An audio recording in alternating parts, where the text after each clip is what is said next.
BJP ರಾಜ್ಯಾಧ್ಯಕ್ಷ ನಳಿನ್ ಕುಮಾರ್ ಕಟೀಲ್ ಅವರ ಬದಲಾವಣೆಯ ಪ್ರಶ್ನೆ ಪಕ್ಷದ ಮುಂದಿಲ್ಲ ಎಂದು ರಾಜ್ಯ ಬಿಜೆಪಿ ಮುಖ್ಯ ವಕ್ತಾರ ಕ್ಯಾಪ್ಟನ್ ಗಣೇಶ್ ಕಾರ್ಣಿಕ್ ಹೇಳಿದರು. ನವದೆಹಲಿಯಲ್ಲಿ ಮಾತನಾಡಿದ ರಾಜ್ಯ ಬಿಜೆಪಿ ವಕ್ತಾರ ಕ್ಯಾಪ್ಟನ್ ಗಣೇಶ್ ಕಾರ್ಣಿಕ್, ನಳಿನ್ ಕುಮಾರ್ ಕಟೀಲ್ ಬಿಜೆಪಿ ರಾಜ್ಯಾಧ್ಯಕ್ಷರಾದ ಬಳಿಕ ರಾಜ್ಯದಲ್ಲಿ ಪಕ್ಷ ಸಂಘಟನೆ ಗಟ್ಟಿಯಾಗಿದೆ. ಪಕ್ಷದ ಸಂಘಟನಾತ್ಮಕ 37 ಜಿಲ್ಲೆಗಳಲ್ಲಿ ಅವರು ಪ್ರವಾಸ ಮಾಡಿ ಪಕ್ಷ ಕಟ್ಟುವಲ್ಲಿ ಶ್ರಮಿಸಿದ್ದಾರೆ. ಅವರು ರಾಜ್ಯಾಧ್ಯಕ್ಷರಾದ ಬಳಿಕ 2 ಉಪಚುನಾವಣೆ ಹಾಗೂ 4 ಪರಿಷತ್ ಚುನಾವಣೆಯಲ್ಲಿ ಪಕ್ಷ ಅದ್ಭುತ ಗೆಲುವು ಸಾಧಿಸಿದೆ. ಗ್ರಾಮ ಪಂಚಾಯತ್ ಚುನಾವಣೆಯ ಮುನ್ನ ಗ್ರಾಮ ಸ್ವರಾಜ್ ಸಮಾವೇಶ ಆಯೋಜಿಸುವುದರ ಮೂಲಕ ಗ್ರಾಮ ಪಂಚಾಯತ್ ಚುನಾವಣೆಯಲ್ಲಿ ಬಿಜೆಪಿ ಬೆಂಬಲಿತ ಅಭ್ಯರ್ಥಿಗಳು ಹೆಚ್ಚಿನ ಸಂಖ್ಯೆಯಲ್ಲಿ ಗೆಲುವು ಸಾಧಿಸಿದ್ದಾರೆ. ಮುಂದೆ ತಾಲೂಕು ಹಾಗೂ ಜಿಲ್ಲಾ ಪಂಚಾಯತ್ ಚುನಾವಣೆಗಳು ಬರಲಿರುವ ಹಿನ್ನೆಲೆಯಲ್ಲಿ ಜನಸೇವಕ ಸಮಾವೇಶ ಅವರ ನೇತೃತ್ವದಲ್ಲಿ ನಡೆಯಲಿದೆ. ಪಕ್ಷದ ವರಿಷ್ಠರು ಕೂಡ ನಳಿನ್ ಕುಮಾರ್ ಕಟೀಲ್ ಕಾರ್ಯವೈಖರಿಗೆ ಮೆಚ್ಚುಗೆ ವ್ಯಕ್ತಪಡಿಸಿದ್ದಾರೆ ಎಂದು ಹೇಳಿದರು. 2 ದಿನಗಳ ಹಿಂದೆ ದಿನಪತ್ರಿಕೆಯಲ್ಲಿ ವರದಿಯಾದ ಭಾರತೀಯ ಜನತಾ ಪಾರ್ಟಿಯ ರಾಜ್ಯಾಧ್ಯಕ್ಷರ ಬದಲಾವಣೆ ದುರುದ್ದೇಶದಿಂದ ಕೂಡಿದ ಒಂದು ಕಪೋಲಕಲ್ಪಿತ ವರದಿ. ಇದನ್ನು ಭಾರತೀಯ ಜನತಾ ಪಾರ್ಟಿಯ ರಾಜ್ಯ ಘಟಕ ಸಂಪೂರ್ಣವಾಗಿ ತಿರಸ್ಕರಿಸಿ ಅತ್ಯಂತ ಕಡು ಶಬ್ದಗಳಿಂದ ಇದನ್ನು ನಾವು ಖಂಡಿಸ್ತೇವೆ.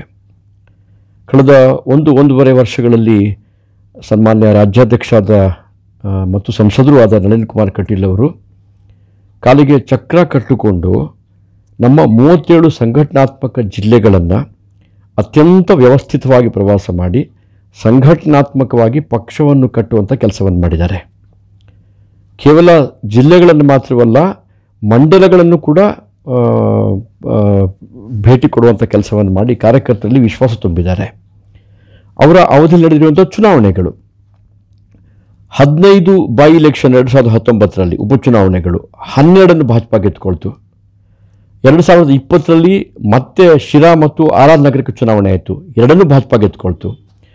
4 ವಿಧಾನ ಪರಿಷತ್ತಿನ ಚುನಾವಣೆಗಳಾದವು, 4 ಸೀಟನ್ನು ಗೆದ್ದುಕೊಳ್ತು. ಅದ್ಭುತವಾದ ಜನಸಮಾವೇಶಗಳ ಮೂಲಕ ಏನು ರಾಜ್ಯಾದ್ಯಂತ ಕೆಲಸ ಮಾಡಿಬಿಟ್ಟು ಗ್ರಾಮ ಪಂಚಾಯತ್ ಚುನಾವಣೆಗೆ ಪೂರ್ವಭಾವಿಯಾಗಿ ಓಡಾಟ ಮಾಡಿದ್ರಿಂದ ದಾಖಲೆ ಸಂಖ್ಯೆಯ ನಮ್ಮ ಬೆಂಬಲಿತ ಅಭ್ಯರ್ಥಿಗಳು ಚುನಾವಣೆಯಲ್ಲಿ ಇವತ್ತು ಗೆದ್ದು ಬಂದರು.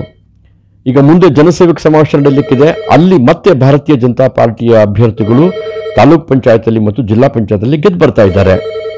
ಈ ರೀತಿ ಸನ್ಮಾನ್ಯ ಯಡಿಯೂರಪ್ಪ ಅವರ ನೇತೃತ್ವದಲ್ಲಿ ನಮ್ಮ ಆಡಳಿತ ಮತ್ತು ಅಭಿವೃದ್ಧಿಯ ಕಾರ್ಯಕ್ರಮಗಳು, ಮಾನ್ಯ ರಾಜ್ಯಾಧ್ಯಕ್ಷ ಪ್ರವಾಸ ಹಾಗೂ ಸಂಘಟನಾತ್ಮಕ ಚಟುವಟಿಕೆಗಳು, ಇದರಿಂದ ಭಾಜಪಾ ತಳಸ್ಪರ್ಶಿಯಾಗಿ ಗಟ್ಟಿಯಾಗುವುದನ್ನು ಎಲ್ಲೋ ಸಹಿಸಲಿಕ್ಕಾಗದಿರುವಂಥ ಒಂದು ಸಣ್ಣ ಷಡ್ಯಂತ್ರದಿಂದಾಗಿ ಈ ರೀತಿಯ ಒಂದು ದುರುದ್ದೇಶದ ವರದಿ ಬರುವುದು ನಾವು ನೋಡಿಕೊಂಡಿದ್ದೀವಿ.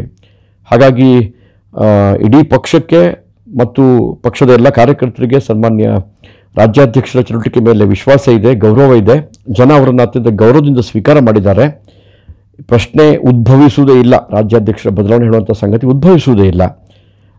ಮತ್ತು ಈ ರೀತಿಯ ಕಪೋಲಕಲ್ಪಿತ ದುರುದ್ದೇಶ ಕೂಡಿದ ಈ ಒಂದು ತಪ್ಪು ವರದಿಯನ್ನು ಭಾರತೀಯ ಜನತಾ ಪಾರ್ಟಿ ಸಾರಾಸಗಟಾಗಿ ತಿರಸ್ಕರಿಸುತ್ತದೆ.